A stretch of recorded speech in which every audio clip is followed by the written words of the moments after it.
Αυτό το έργο είναι μία από τις πολλές επενδύσεις στις οποίες προβαίνει ο Όμιλος Γεκτέρνα. Συμβάλλει στην ευστάθεια του ηλεκτρικού δικτύου, απορροφά ενέργεια όταν υπάρχει περίσσια από ανανεώσιμες πηγές, συμπληρώνει και παράγει ενέργεια όταν αυτή χρειάζεται, όταν οι ανανεώσιμες πηγές λόγω στοχαστικότητας δεν παράγουν.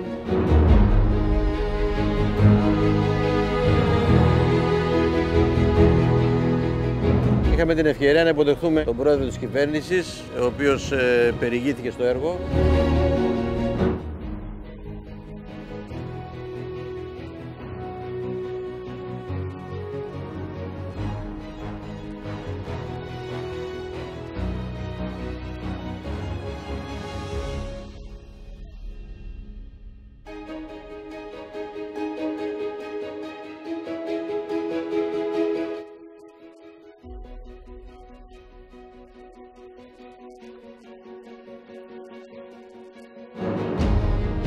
Όλα αυτά πιστεύουμε ότι θα κάνουμε την ελληνική οικονομία πολύ πιο σταθερή και πολύ πιο βιώσιμη.